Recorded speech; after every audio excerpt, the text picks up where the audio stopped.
Hello friends, welcome to the channel simplify your mind. आज मैं आपके लिए एक ऐसी वीडियो लेके आई हूँ जिसमें हम ऐसे टॉपिक को डिस्कस करेंगे जिसकी सबके लाइफ में बहुत ज़्यादा इम्पोर्टेंस है, चाहे वो किसी भी एज ग्रुप से रिलेट करता हो। जब हमारी लाइफ में कोई स्पेशल होता है तो वो सबसे ब्यूटीफुल फीलिंग होती है हमारी लाइफ की। वो हमारी खुशियों को डबल कर देते हैं और हमारे गम को आधा। इसलिए बहुत ज़रूरी है कि हम अपने लाइफ पार्टनर की इम्पोर्टेंस को समझते हुए उनके साथ अपनी लाइफ अच्छे से जिए। लेकिन जब लाइफ में डिफ़िकल्टीज आती हैं, जब रूटीन सेट होता है, बोर्डम आ जाती है, तो हमारा रिलेशनशिप से फोकस हटकर हम बाकी चीज़ों पर फोकस चला जाता है और हमारे रिलेशनशिप कहीं ना कहीं कमज़ोर होने लगता है। इसलिए बहुत ज़रूरी है कि हम ये डिस्कस करें कि कैसे हम अपने रिलेशनशिप को एक प्लांट की तरह ग्रो कर सकते हैं, धीरे धीरे, डेली, थोड़ा थोड़ा। तो आज मैं आपके साथ ऐसी टिप्स डिस्कस करूंगी जिससे हम रिलेशनशिप को स्ट्रेंथन कर सकते हैं। वीडियो स्टार्ट करने से पहले इन केस अगर आपने चैनल सब्सक्राइब नहीं किया है तो इस चैनल को सब्सक्राइब कर लीजिए और बेल आइकन को प्रेस कर लीजिए, क्योंकि इस चैनल पर हम ऐसी ही वीडियोस लेके आते हैं जो आपकी क्वालिटी ऑफ लाइफ को इम्प्रूव करती है। आइए बिना किसी देरी के स्टार्ट करते हैं आज की वीडियो। सबसे पहली टिप है कि हमें प्रिटेंड नहीं करना है किसी भी और तरीके से। शादी से पहले या शादी के कुछ टाइम बाद तक हम एक दूसरे को अपनी बेस्ट साइड दिखाना चाहते हैं। हम प्रिटेंड करते हैं, हम अपनी लाइफ में ऐसी चीज़ें करते हैं जो हम रियल में नहीं हैं। इससे हमारे लाइफ पार्टनर के मन में हमारे लिए गलत एक्सपेक्टेशन सेट हो जाती हैं और जब वो एक्सपेक्टेशंस हम पूरी नहीं कर पाते हैं तो बिना बात कॉन्फ्लिक्ट बढ़ते हैं।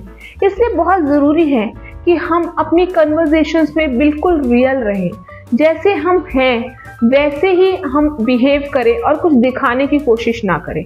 इससे होगा क्या कि हमारी एक्सपेक्टेशंस बिल्कुल रियलिस्टिक सेट होंगी और हमें पता होगा कि अगले इंसान का कैसा बिहेवियर है और हमें उसके साथ कैसे एडजस्ट करना है। दूसरा पॉइंट सबसे इम्पॉर्टेंट कि हम अपने लाइफ पार्टनर को कभी किसी से कंपेयर ना करें। मीडिया और नेट के पेनिट्रेशन की वजह से हम अपनी लाइफ को दूसरे लोगों से कंपेयर करने लग जाते हैं। हम भूल जाते हैं कि जो कपल्स मीडिया पे आते हैं या फिर जो फेसबुक पे अपनी लाइफ दिखाते हैं वो सिर्फ अपने हाईज दिखाते हैं और अपने लोस को हमेशा छुपा कर रखते हैं। वो हमेशा अच्छा दिखाने की कोशिश करते हैं, ज़्यादा शो ऑफ करने की कोशिश करते हैं। चार दीवार में क्या हो रहा है वो हमें नहीं पता है। और इसका सबसे बड़ा एग्जाम्पल ये है कि आजकल आप देख रहे हैं कि जिन सेलिब्रिटी कपल्स को हम अपना आइडल मानते हैं उनके एकदम न्यूज़ आती है कि उनका डिवोर्स हो चुका है। इसलिए बहुत ज़रूरी है कि हम अपने लाइफ पार्टनर की स्ट्रेंथ्स को देखें, उनकी अच्छी बातों को देखें। हो सकता है आपका लाइफ पार्टनर हमेशा आपके लिए खड़ा रहता हो, हमेशा आपकी फीलिंग्स का ध्यान रखता हो, लेकिन वो इतना शो ऑफ ना करने की वजह से आप उसको क्रिटिसाइज कर रहे हैं। तो ये करना आज से ही बंद कर दीजिए। Next point is never involve third person in your fights. कभी भी अपनी लड़ाई में किसी भी थर्ड पर्सन को इन्वॉल्व मत कीजिए, चाहे वो आपके क्लोज फैमिली मेम्बर्स ही क्यों ना हो। आपकी जो लड़ाई है वो एक रूम के अंदर ही होनी चाहिए, क्योंकि अगर आप अपने लाइफ पार्टनर को अकेले में कुछ कहते हैं तो वो इतना ज़्यादा हर्ट नहीं करता, लेकिन जब आप थर्ड पर्सन के सामने उन्हें कुछ कहते हैं तो उनकी सेल्फ रिस्पेक्ट हर्ट हो जाती है। इससे इशू सॉल्व होने की बजाय प्रॉब्लम और ज़्यादा इंटेंसिफाई हो जाती है। और सबसे इम्पॉर्टेंट बात, जो आपके थर्ड पर्सन के साथ इक्वेशन है वो भी चेंज हो जाती है। आपका उनके साथ भी रिलेशनशिप खराब हो जाता है, क्योंकि हमारे लाइफ पार्टनर के साथ हमारी कितनी भी बड़ी कॉन्फ्लिक्ट हो जाए, वो रिजॉल्व होने के बाद हम उनके साथ तो नॉर्मल हो जाते हैं, लेकिन थर्ड पर्सन ने जब इशू रिजॉल्व करने के लिए हमें कुछ बोला है वो हमें हमेशा पूरी लाइफ याद रहता है। इसलिए हमें कभी भी किसी तीसरे इंसान को अपनी फाइट में इन्वॉल्व नहीं करना चाहिए। अगर आप ऐसे कोई तीसरे इंसान हैं जो किसी की कॉन्फ्लिक्ट को रिजॉल्व करने के लिए अगर उनके बीच में पढ़ना चाह रहे हैं तो आप ऐसा मत कीजिए। Next, resolve your issues before sleeping. हमें अपने रिलेशनशिप में एक रूल बना लेना चाहिए कि हमारी कितनी भी बड़ी लड़ाई है वो रात को सोने से पहले हमें रिजॉल्व करके सोनी है। अदरवाइज जब हम कॉन्फ्लिक्टिंग माइंड के साथ सोने जाते हैं तो हमारा सबकॉन्शियस माइंड उसको बहुत ज़्यादा बड़ा बना देता है। और उसके बाद अगर लड़ाई बहुत लंबी खिंच जाती है तो वो हमारे ईगो पे आ जाती है कि पहले बात कौन करेगा, पहले कॉन्फ्लिक्ट कौन रिजॉल्व करेगा।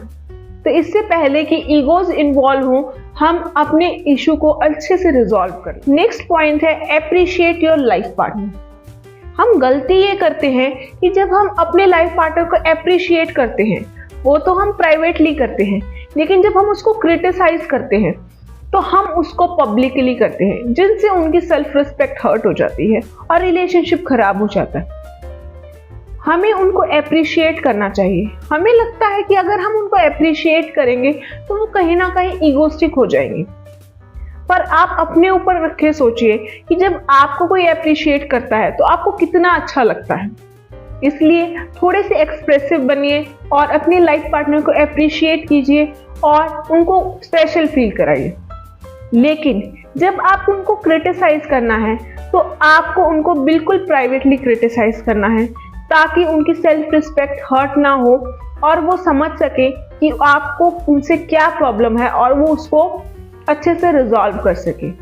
हमेशा याद रखिए कि कॉन्फ्लिक्ट में कभी भी अपनी वॉइस रेज मत कीजिए और अपने वर्ड्स को बहुत वाइजली चूज कीजिए। अदरवाइज जब कॉन्फ्लिक्ट होता है और जब हम अगले पर्सन को क्रिटिसाइज करते हैं तो हमारे हार्श वर्ड्स होते हैं कि तुम्हें पता नहीं है कि ऐसे करना था, तुम समझ ही नहीं सकती कि ये कैसे होता है। हम ऐसे वर्ड्स बोलते हैं कि हमारा लाइफ पार्टनर हर्ट हो जाता है। हमें उस चीज का बहुत खास ख्याल रखना है। Never fight in front of your children. आपके कितने भी बड़े डिफरेंसेस हैं, उनको कभी भी अपने बच्चों के सामने डिस्कस मत कीजिए।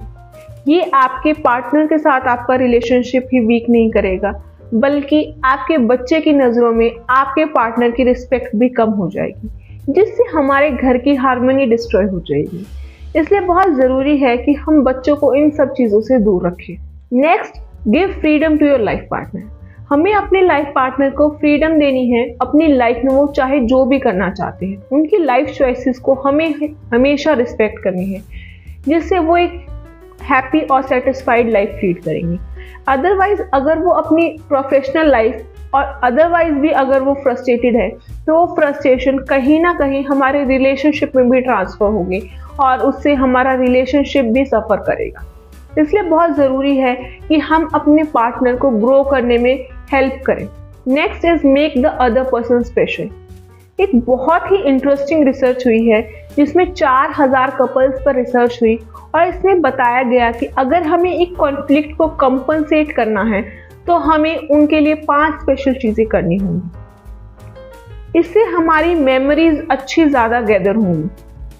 अगर हम लड़ेंगे भी तो हमारा माइंड हमें याद दिलाएगा कि ये पर्सन बहुत अच्छा है, इसने मेरे लिए बहुत अच्छी चीज़ें भी की हैं। लेकिन अगर हमारे पास ऐसी कोई मेमोरी नहीं होगी तो प्रॉब्लम ये होती है कि हम जब लड़ाई करते हैं तो हमें पिछली 10 लड़ाइयों की बात याद आ जाती है और इससे वो प्रॉब्लम और ज़्यादा बढ़ जाती है।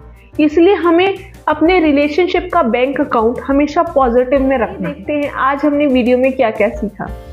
सबसे पहले हमें कुछ भी प्रिटेंड नहीं करना है, बिल्कुल रियल रहना है। अपने रिलेशनशिप में अपने पार्टनर को किसी से कंपेयर नहीं करना है। अपनी लड़ाई में किसी भी तीसरे पर्सन को इन्वॉल्व नहीं करना है। अपने पार्टनर को हमेशा अप्रिशिएट करना है और हमारा इशू कितना भी बड़ा हो उसको सोने से पहले ही रिजॉल्व करना है। इसके बाद हमें कभी भी बच्चों के सामने नहीं लड़ना है। हमेशा अपने पार्टनर को जो वो चाहे करने के लिए फ्रीडम देनी है, उनकी लाइफ चॉइसेस को रिस्पेक्ट करना है। और सबसे इम्पॉर्टेंट, हमें अपने लाइफ पार्टनर को स्पेशल फील कराना है, उनके लिए कुछ स्पेशल करके। उम्मीद करती हूँ फ्रेंड्स कि आपको ये वीडियो अच्छी लगी होगी। अगर अच्छी लगी है तो लाइक, शेयर एंड सब्सक्राइब कीजिए और अपना वैल्यूएबल टाइम देने के लिए थैंक यू वेरी मच।